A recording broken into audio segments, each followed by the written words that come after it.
Yaitu ikhlas ya. Ikhlas itu sesuatu yang semuanya lillahi ta'ala, dan inna sholati wa nusuki wa mahyaya wa mamati lillahi rabbil alamin. Itu masyhur, itu khilafnya ulama. Apakah malaikat itu termasuk umatnya kan Nabi Muhammad sallallahu alaihi wasallam?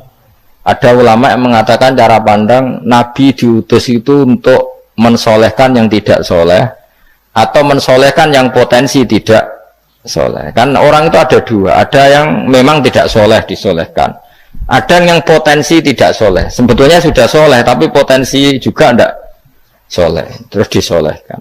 Nah malaikat ini kan tidak berpotensi maksiat sehingga nggak butuh nabi. Seorang lagi malaikat itu kan nggak mungkin tidak soleh, selalu soleh, berarti nggak butuh nabi. Itu cara pikiran Imam Suyuti, sehingga dia mengatakan Quran itu memperingatkan semuanya kecuali malaikat, karena malaikat tanpa diperingatkan sudah soleh. Tapi kata ulama yang lain tidak seperti itu. Malaikat tetap senang sebagai umatnya Rasulullah Shallallahu Alaihi Wasallam karena butuh status tasyrif. Tasyrif itu keren. Nanti takoi itu melok kelompok isopo, melok kelompok kanjeng Nabi Muhammad Shallallahu Alaihi Wasallam. Sehingga kalau nanti ditanya Allah, mimman anta misalnya, min ummati habibika Muhammad, itu keren. Kayak termasuk umatnya kekasihmu Nabi Muhammad Shallallahu Alaihi Wasallam. Lalu kamu ngikuti apa? Yo min ahsani kitabik, mengikuti kitab terbaikmu ya Allah. Sehingga mereka ikut umatnya Nabi bukan karena disolehkan, tapi karena tasrif, satu kehormatan. Itu yang diikuti ulama. Tradisi kita ahli sunnah ngikuti yang pendapat itu, ngikuti bahwa malaikat pun suka dikategorikan umatnya kanjeng Nabi Muhammad Sallallahu Alaihi Wasallam karena nambahi tasrif. Nambahi apa? Tasrif. Masyhur itu Imam Suyuti dalam hal ini kita ngikuti ulama mayoritas, bukan ngikuti yang ini. Masyhur kan Jibril ditanya, kan itu ketika Jibril ketemu Nabi Muhammad ditanya, untungnya apa kamu jadi safir? Safir itu kira-kira terjemahan bebasnya panitia saya. Jibril itu kan ya jauh dari langit turun bumi, dari langit itu kan jauh. Terus kamu untungnya apa? Karena Jibril itu tahu betul peristiwa yang pernah dilakukan Allah, yaitu kayak apa malaikat yang di langit bisa diusir karena kesalahan tertentu. Malaikat yang sok suci kayak siapa itu Harut Marut juga dihinakan seperti itu. Dan Jibril tahu betul Allah itu yafalu ma yasha. Jadi yang sekarang malaikat bisa aja jadi pokoknya tahu betul Allah bisa melakukan apa saja. Karena Jibril tahu betul Allah, karena dia ketua malaikat. Kan kita tahu misalnya ada sejarah siapa?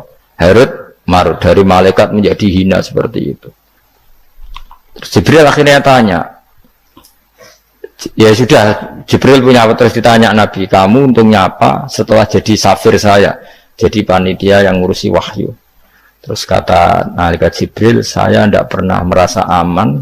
Apakah saya selalu dalam posisi ini, posisi terhormat, kecuali setelah menjadi safir, menjadi pelayan kamu, ketika aku distatuskan oleh Allah apa itu innahu laqaulu rasulin karim dzi quwwatin inda dzil arsy makin muta'in tamma amin. Terus ganti fa amin tu ba'du, baru setelah itu saya merasa aman bahwa posisi saya aman karena Quran itu abadi ila yaumil qiyamah ila mala adalah semuanya Quran itu abadi, dan di Quran itu saya distatuskan muta'in sama amin. Berarti saya merasa aman, tidak akan dirubah kestatusan saya malaikat semenjak saya jadi safirmu.